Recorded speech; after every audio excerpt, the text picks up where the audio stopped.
ህይወት ስትባል አላህ Subhanahu Wa Ta'ala ምድርን ያስቀመጠበት የራሱ ዘይቤ አለ ርዕሱም ከጭንቀት በኋላ ወይም ከጭንቀት ጋር ፎይታ አለ የሚል ለመሆኑ ጭንቀት አለን ብለን እንድንነሳ ያስገድደናል አዎን ነው መልሱ ዱንያ በባህሪዋ አላህ በመናጥ ላይ ነው የፈጠራት የሰውም ልጅ እሱ ውስጥ ሊፈተን ተፈጥሯል ወለቀድ خلقنا الانسان في كبد ይላል አላህ የሰው ልጅኛ በችግር ውስጥ ፈጠር ነው ይላል ምድርም ላይ እሱን ያስቀመጠበትን ዓላማ ሲያስቀምጥ ليبلوكم ايكم احسن عملا ከናንተ መሃል የተሻለ ሰሪው ማን እንደሆነ ልናቅ ዘንድ ሞትንና ህይወትን ፈጠርና ይላል ሌላም ቁርአን ላይ ሱረቱል ኢንሳን ላይ إنا خلقنا الإنسان من نطفة أمشاج نبتليه لنمكرون يفترنا يسولج دنيا كمكر عزدا كعسر عزدا جبلت على كدر وأنت تريدها صفوا من الآلام والأكدار ومكلف الأيام ضد طباعها متطلب في الماء جزوة ناري جبلت على كدر اندين يتفترتشو بمدفرس وأنت تريدها صفوا من الآلام والأكدار أنت جن كمدفرس كم يسممو نجروش كجنكت اندز أدات من يالله إيه محال ما يهون ومكلف الأيام ضد طباعها كانت كتفتروا بت زي بياتشو لياسوت عم يفلق متطلب في الماء جزوة ناري ساتوست ውቅያኖስ ውስጥ ሳትን ለማውጣት እንደሚጥርሰው ነው ይለናል ገጣሚ መደፍረስ አላት አጸዳም ዑስር አለ የትምርታችን ዓላማ ግን ኢነማ አልዑስሪ ይስራ ከጭንቀት በኋላ ከብሶት በኋላ ከመገፋት በኋላ ካለመመቸት በኋላ እፎይታ አለ ሙእሚን ተስፋ የሰነቀን በፈተናዎች ውስጥ ሆኖ ተስፋን አርቆ ይመለከታል ትንሽ ይቀነስ እኔ ተጋላል ሙእሚን ተስፈኛ ነው በፈተናዎች ውስጥ ሆኖ ተስፋን ብርሃን ከርገት አንጋጦ ይመለከታል ሙእሚን ያልሆነ ሰው ወይም ካፊሮች ችግር ሲገጥማቸው እንደሚሆኑ አላህ ይነግረናል وإذا مسه الشر كان يئوسا ችግር ሲገጥመው መከራ ሲገጥመው እጅግ ተስፋ ቆራጭ ነው ይለናል አላህ ሌላም ምዕራፍ ላይ وإذا مسه الشر كان يئوسا እንዳለው ሁሉ ሌላ ቦታ ላይ ደግሞ وإن مسه الشر فيئوس قنوط ተስፋ የቆረጠ ሆኖ ታገኘዋለህ ይህ ሙእሚን ያልሆነ ሰው ያለ ባህሪ ነው ሌላ አንቀጽ ላይ አላህ ይሄን ገጽታ ሲያሳየን ወሚን الناس ከሰዎች ውስጥ አሉ አለ من يعبد الله على حرف አላህን ጫፍ ላይ ሆኖ የሚገዛ فإن أصابه خير يطمئن به መልካም ነገር ሲገጥመው ደስታ ስኬት ሁሌ ሲገጥመው ዲኑን አጣፍጦ ይዘዋል ሶላት ላይ ነሽጥ ጎበዝ ነው ሂጃባ ላይ ጎበዝ ነች ያኔ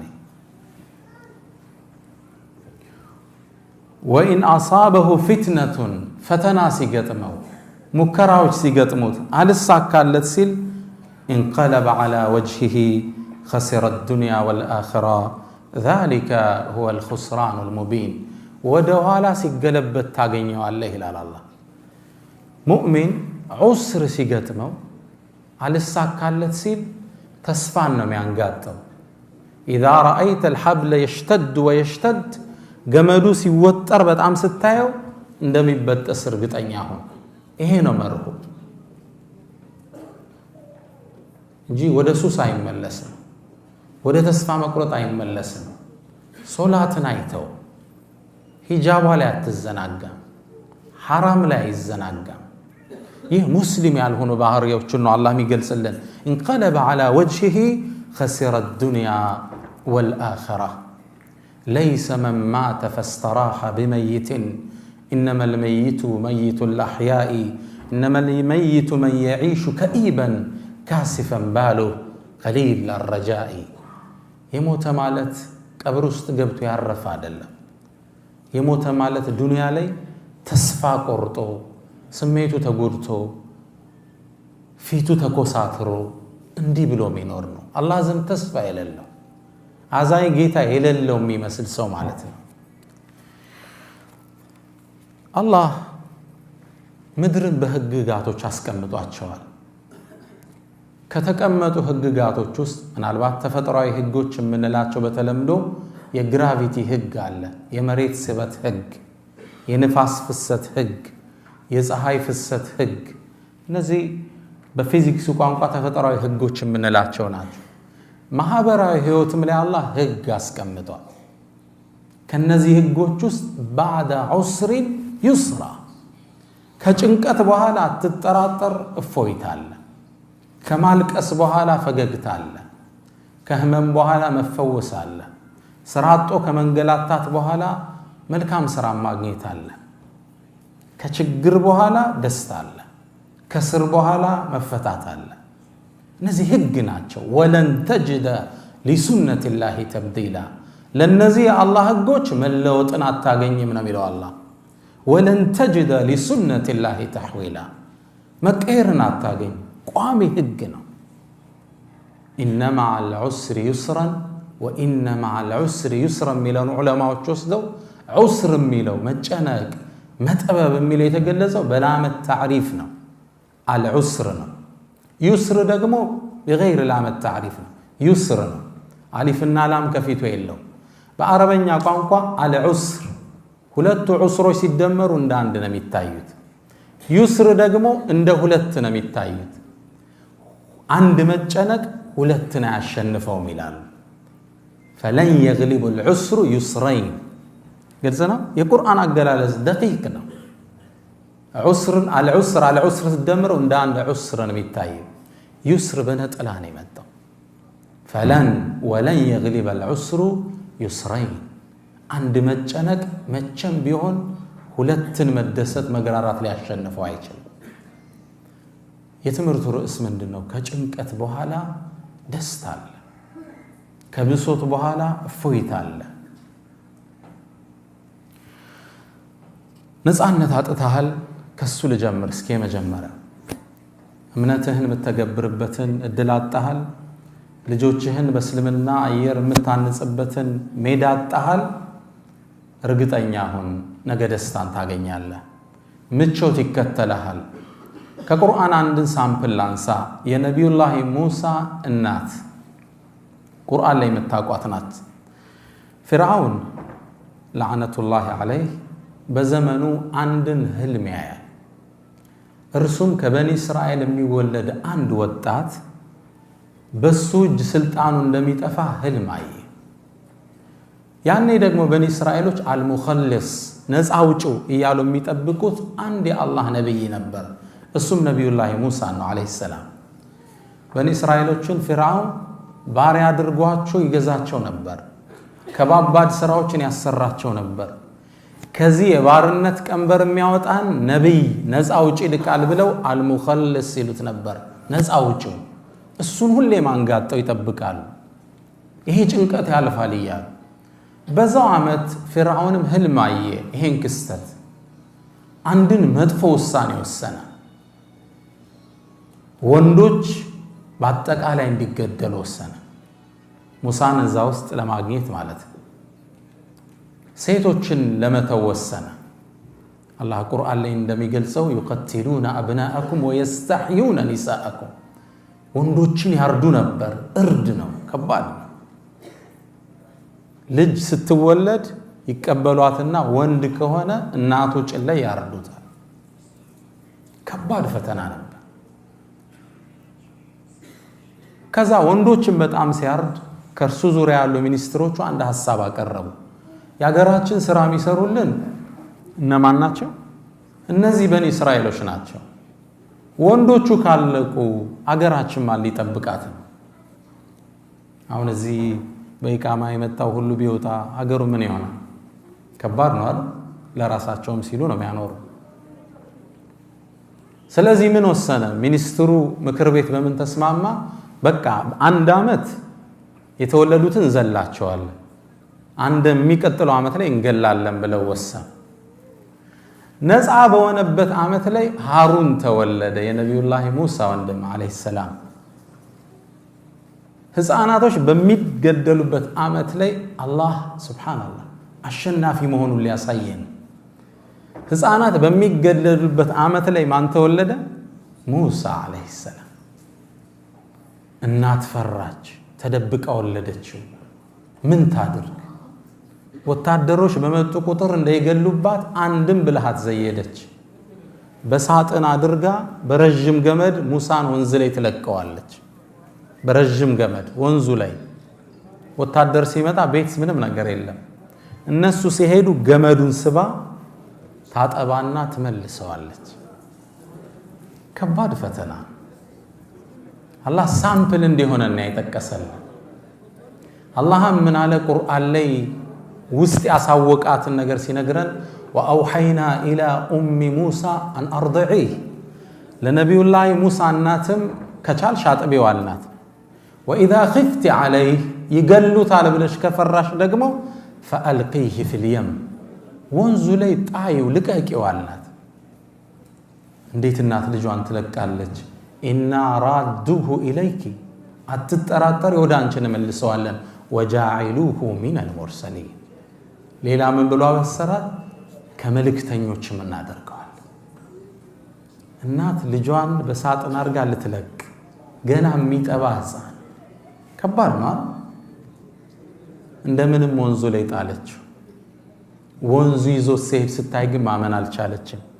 ወአስበሐ ፉአዱ ኡሚ ሙሳ ፋሪገን ይላል አላህ።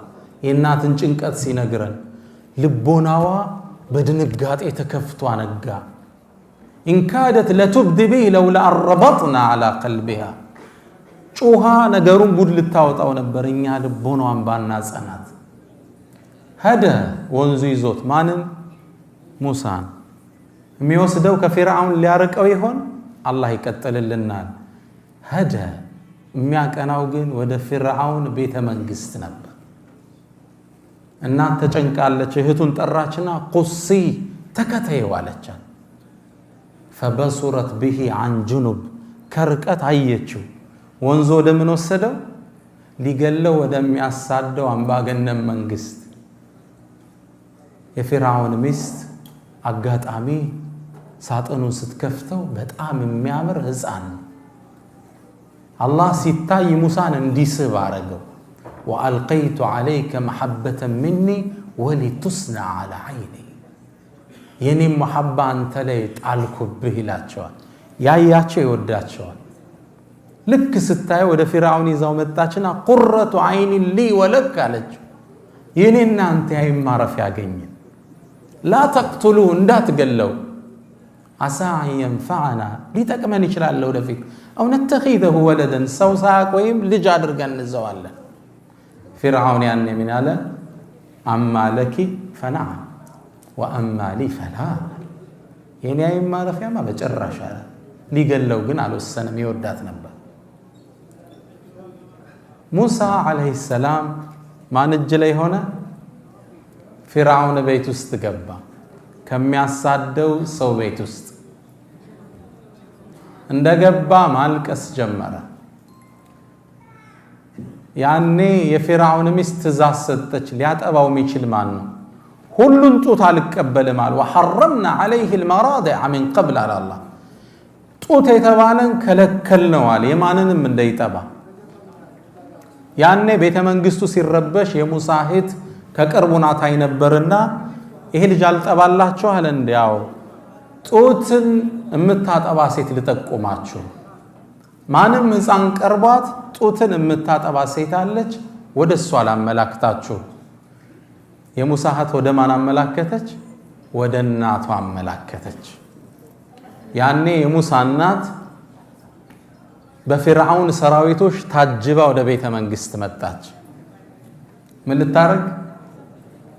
ልጇን ልታጠባ ትናንትና መገደሉን ፈርታ ነበር ወንዝ ላይ ለቀቀችው።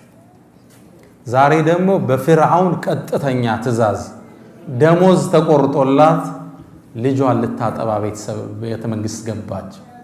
ሕፃኑንም እንደተቀበለችው ሕፃኑ ለመጥባት ዝግጁ ነው። ጭኗ ላይ ተቀበለችው። እሷን ሲያገኝ አረፈ። ደሞዝ የተከፈላት ልጇን ማጥባት ጀመረች። بعد عسر يسرا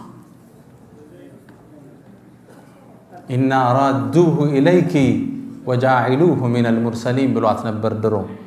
እኛ ወደ አንቺ እንመልሰዋለን ከመልእክተኞችም እናደርገዋለን። አሁን ነፃነት ያጣህ ከመሰለ ይሄ ነፃነት በፎይታ ይተካል። إن مع العسر እስኪ ነገሩኛ አንቀጹን ይስራ ከጭንቀት በኋላ ከመጨነቅ በኋላ ደስታ አለ። አትጨራጠሩ።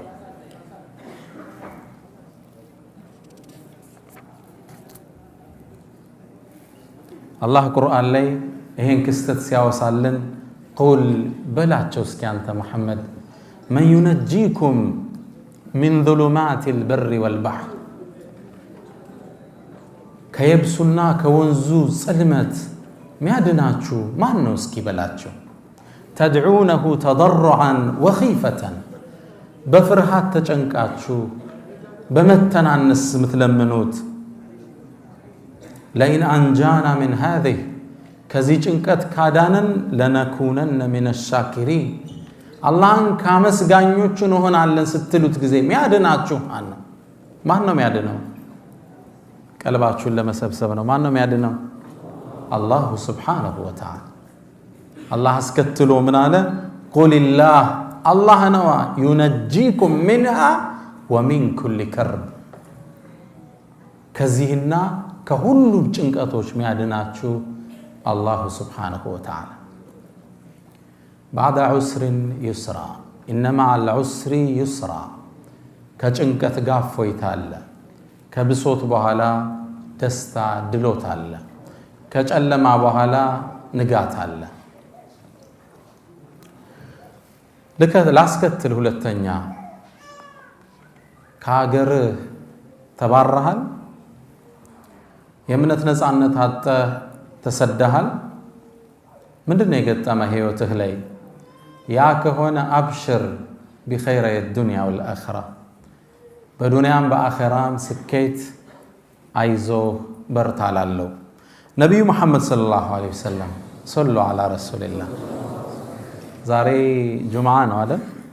በእርሳቸው ላይ ሰለዋት ማውረድ ይወደዳል የበለጠ። አላሁመ ሰሊ ወሰሊም ዐላ ነቢይና መሐመድ። አዳራሹ ውስጥ ስገባ የተሰማኝ ስሜት ይሄ ነው ሐቂቃ። እናንተ ደውሃ ውስጥ ነው ያላችሁት። ይሄን ጥሪ ግን የጀመረው አንድ ግለሰብ ነበር ከ1400 ዓመት በፊት።